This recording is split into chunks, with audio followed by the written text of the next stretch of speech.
I accept that I'm a little bit crazy in this regard, but I expect that in the next 10 years, we're all transacting in Bitcoin. When Bitcoin becomes the largest currency system in the world, everything else starts to become the thing that's volatile around Bitcoin. I'm super happy you're sharing episode 150 with me. That's a good celebratory episode. And I think it's really nice to record this one with you because I've been trying to get the people on that helped me along the way. So I just told you off mic, 50 was Max Kaiser, 100 was Thomas Strolight, and 150 is you. And your work has definitely helped me understand what I call the reason of existence for Bitcoin. I've been in Bitcoin since 2013, but I think it really took me my path on learning about the financial and economical elements and layers of Bitcoin that really showed me why this thing should exist in the world. And you were a big part of that. So thank you for that. Well, I appreciate you saying that. I'm glad that my work is valued and is valuable, and I'm honored to be here and honored for it to be number 150. All right, let's dive in. You recently published an article, Bitcoin's Exchange Theory of Value, and here you argue that Bitcoin derives its value from its utility in facilitating trade and exchange of value rather than solely from being saved.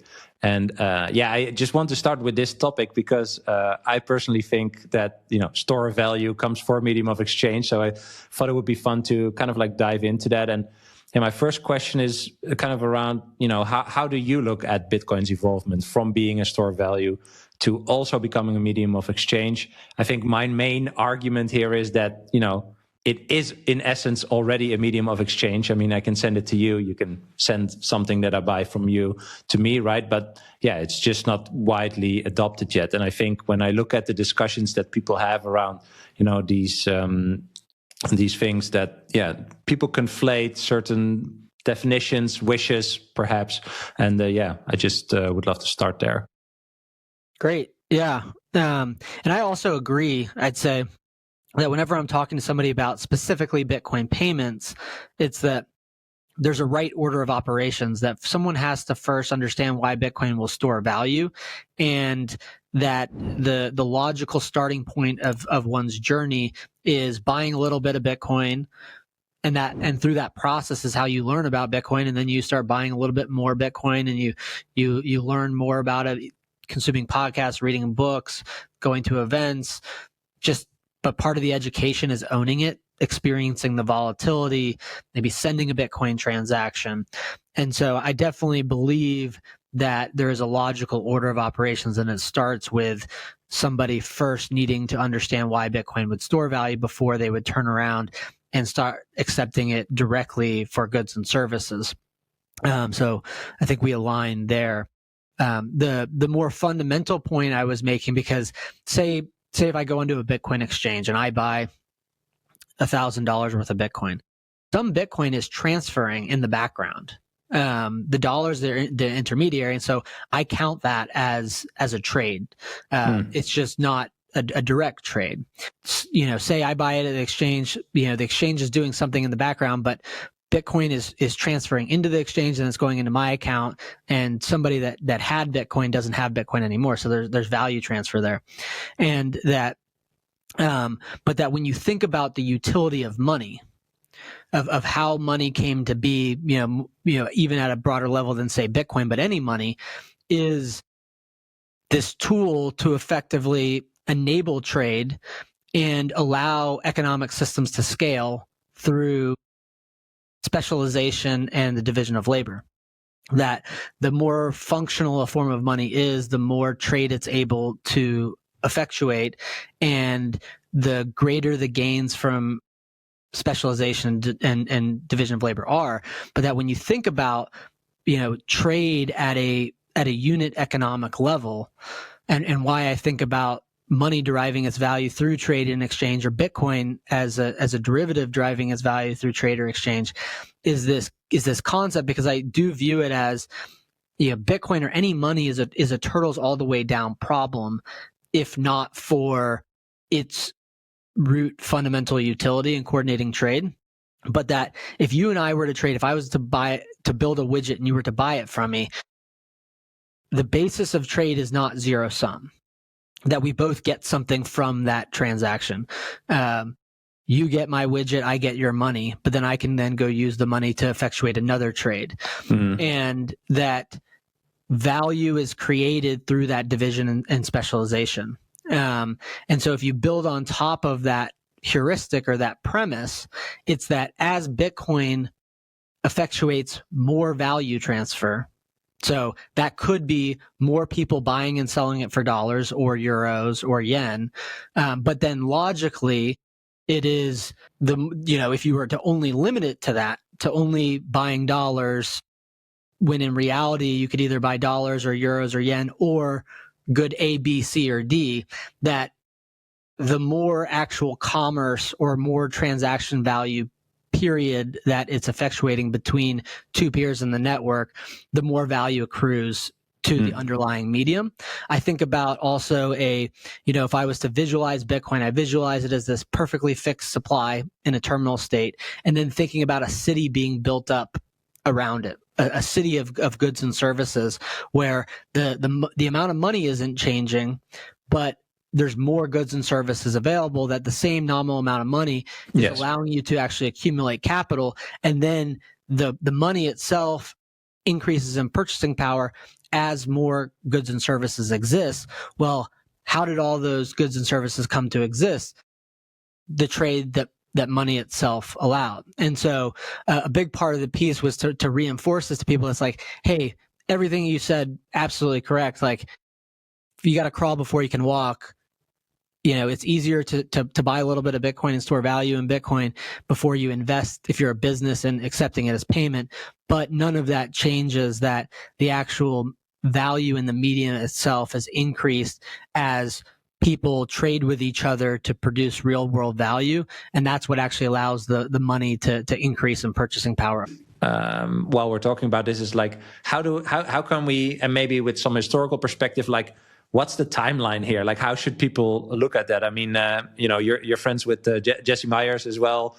He has this full potential valuation of Bitcoin that mainly talks about the store value part, right? Like, if people move percentages from current stores of values to Bitcoin, I don't know how much it is, like 9 or 10% of everything. We end up already with a $10 million Bitcoin valuation. Like, that sounds like something that takes time. How should we view that? And then going to medium of exchange, like how far do people need to zoom out in order to create a good picture of how they could or perhaps should view Bitcoin? Sure. And I think about it a few different ways, but the part of it to articulate for people so that they know that the end point, right? So it's like, hey, because some people struggle to understand Bitcoin because they're like, well, you can't spend it anywhere. How, are we all just staring at our digital wealth? And so part of the value of sharing these ideas is to help people, hey, at the end state, this is going to be used to facilitate day-to-day commerce. It's not just we're all going to have, digital numbers in our account and stare at it and that's wealth. That as Bitcoin gets built, it is going to be used day-to-day to transact. Now, when I think about the timeline, to jump ahead, then I'll talk about how we get there, is that, and I accept that I'm a little bit crazy in this regard, but I expect that in the next 10 years, we're all transacting in Bitcoin. To kind of present a framework of like how 10 years could be realistic, I look at it and say that it's ultimately a function of Bitcoin adoption, and that right now the Bitcoin network stores approximately 1.6 trillion to 1.7 trillion in value. It is somewhere between the 5th and 10th largest currency system in the world. Depending on how you look at it, you might put it between 10 and 15, but it's inching towards the top 10. Within the next 10 years, there's 2 Bitcoin halvings. If Bitcoin increased by 10 times, if adoption increased by 10 times, so if, say, we went from 1% Bitcoin adoption to 10% Bitcoin adoption, that would vault it functionally neck and neck as the largest currency system in the world with the dollar. And then if you were to say, well, if it increased by 20 times, it is certainly the largest currency system in the world. When Bitcoin becomes the largest currency system in the world, everything else starts to become the thing that's volatile around Bitcoin. So then the question is it plausible or possible that Bitcoin adoption increases by 20 times over the next 10 years? And I look at it and I say, well, it's gone from 0 to 1 in the first 16 years. Knowledge distribution only accelerates. More podcasts, more books, more people having gone before you. 2 more Bitcoin halvings corresponding with central banks printing trillions of dollars, euros, or yen all over the world. What is more realistic, that 20% of the population figures this out in the next 10 years, or the alternative?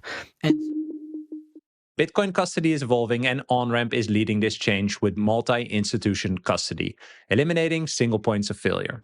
Instead of relying on one institution, OnRamp secures your Bitcoin in a cold storage multi-sig vault backed by 3 independent custodians, where no single party can move your funds alone, providing an unprecedented level of security.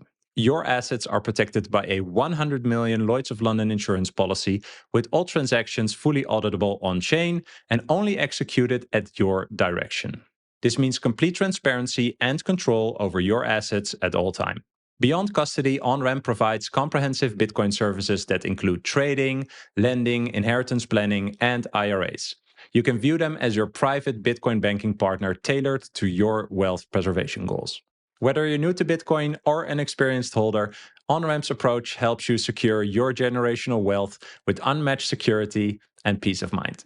You can sign up at onrampbitcoin.com and use code BRAM, that's BRAM, to receive $150 in Bitcoin after your first deposit. If you first want to learn more, you can also book a free consultation via their website to speak with one of their Bitcoin custody experts. Tell them you came through me, and they'll take extra good care of you.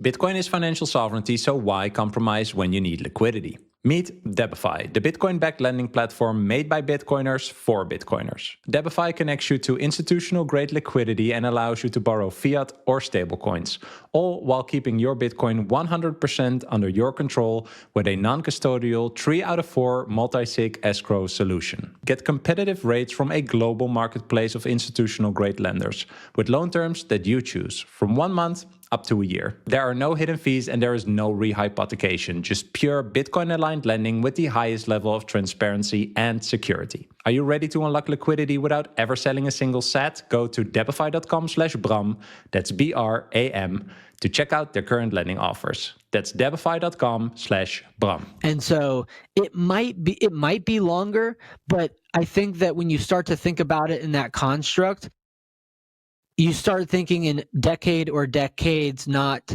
50 years or 40 years. And then the other thing that I would mention is that I would say the thing that is limiting Bitcoin as a medium of exchange logically is so few people owning Bitcoin. That if you were to, say, if you just took a random network distribution and you took 10% of the population. So say in an economic system, there's 100 people and 10% of those people, so 10 people accepted Bitcoin as payment. Well, those 10 people only represent 0.8% of the network distribution in terms of possible pairs. And so what you realize is that you simply need more people to have adopted Bitcoin for a buyer or seller to be on either side. But when you go from 1% to 5% to 10% to 20%, the rate of increase of those overlaps grows by multiples, if not orders of magnitude. And so that's the natural limiter, but it's also the thing that causes it to naturally grow, that as one person joins the network, it's an incremental trading pair functioning for anyone that was already there. And then if you think about the network increasing by 10 times or 20 times, the opportunities for trade grow significantly. And then the other way that I think about it is just like at a certain point, Bitcoin's going to be the currency, the only currency that's working, so people are going to have to adopt it. They're not going to sit around and be able to evaluate it in the comfort of, an economic discussion or a question about what money is. It's going to be like, hey, my currency's not working, and here's this other thing, Bitcoin, that is. Yeah. So, I could be a little bit aggressive in terms of the timeline, but I also, have fairly sound reason and logic as to why it's not unreasonable. Would it then also be more fair, perhaps, to not say that Bitcoin has a price, but it's rather an exchange rate with the dollars? Yeah, and I was another thing I was thinking about is, say somebody buys a book from me and pays in Bitcoin. It's like, what happens to the dollar price of Bitcoin? Does anything happen? Or if somebody sells any good or service and the dollar's not involved at all, or the euro's not involved at all, does it have any impact on the price? And you could say no, but it basically takes marginal demand away from one of those currencies, because the person on the other side isn't demanding the dollar or the euro. And so, and then when you start to think about it, it's like, it basically, what it is it's setting a price, and that's what an exchange ratio is. It's like, hey, right now, this is what the price that somebody's willing to pay dollars for Bitcoin, and it reinforces that there's a market right there, but that market's always changing. Similarly with goods and services, it's like, well, whenever somebody buys a book from me in Bitcoin or buys something from anyone in Bitcoin, they're basically validating a price, and a new price is established. Yeah. So, what I find interesting is that this also happens. I learned lately in, for example, the border area between Canada and America, like where if you go to a Canadian store, you can actually pay in dollars and they give you Canadian dollars back, for example. Like people know what a better currency is, or what a better money is, right? And like there have been many examples in the past where people just gravitate towards the better money. And so I'd agree with you that as long as, as people are starting to demand, I think, a Bitcoin reward, for example, for their products or services, or accepting an offer to pay for a product or a service in Bitcoin, that is actually increasing adoption in a sense, right? Like if people are more open to receiving that as the monetary reward versus, a dollar or wherever they live and what currency they have. Yeah, and that's also how I see this going. Entirely consistent with this idea of, you first have to understand why Bitcoin will store value. But then once you understand why Bitcoin will store value, you've gotten through, yes, it's volatile, but the volatility is natural because people are adopting Bitcoin for the first time. And despite the volatility, its purchasing power is increasing. Then you say, if I believe that there are people that would pay me in this, it becomes very logical for me to accept it, because the other path is accepting the fiat, paying the fees of the fiat system, and then converting it in, that it becomes simply the most efficient way to acquire Bitcoin, in that it will really be merchant-led. I don't think that there's going to be a bunch of people out there hammering just to spend their Bitcoin. It's going to be, there's something of value. There's a merchant that has something that people want, and that merchant wants Bitcoin. Yes. And, I like to think about it, it's like, hey, as long as I go to the gas station and they're accepting dollars, I'll pay them in dollars. But when the gas station figures out that Bitcoin's more valuable, they're going to turn on and say, hey, you can also pay me in Bitcoin, and maybe even give me an incentive to pay them in Bitcoin. Yes. And then there's going to come a time where someone's going to say, man, that currency that you're using is way too volatile. It could be like the example of a Canadian coming to the U.S. with Canadian dollars and saying, hey, just pay me in Bitcoin if you have some of that. And so, I think it's a logical progression. It doesn't need to, there's no way around that people need to first understand why it stores value, but that line of people only goes one way. People don't unlearn Bitcoin. If more and more products and services are traded in Bitcoin, more value is stored in Bitcoin, right? And that's how it grows. Of course, there are some critics that say, a fixed supply and a deflationary asset like Bitcoin cannot become a medium of exchange. How do you reply to that?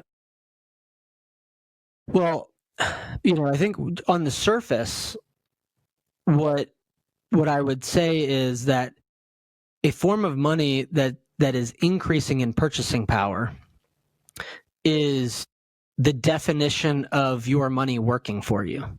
That if it does the opposite, if you are saving in dollars and the price of dollars, continue to go down, or the goods and services continue to go up in dollar value, that what that actually translates to is the dollar being inefficient at coordinating trade. Yeah. And that the opposite of it for all the currency holders at any point in time right now, if there's 19.8 million Bitcoin in circulation, all of those Bitcoin are held by somebody. And that if somebody is willing to accept their good and service, or good or service, for a lower price, willingly, voluntarily, saying, hey, you can have my gallon of gasoline for less Bitcoin today than you had to pay me later. It's a voluntary decision on their end. And the only reason they would be able to do that is because the money is actually effectuating trade more efficiently, such that they're able to lower their costs to be able to sell you gas at a lower price while still making a profit. And so in my mind, it is actually the evidence of the economy working, the money coordinating trade. And then what I would agree with, or what I would say is, there's going to be debt in a Bitcoin system. It's just that, say in the U.S. system, if the amount of debt in this system is 15 times the amount of actual money that exists, it will probably be a fraction. And there will be a lower inclination to go into debt or to finance your business via debt. And so I think how businesses are financed likely changes, but not that it won't be a problem of effectuating trade on a deflationary basis.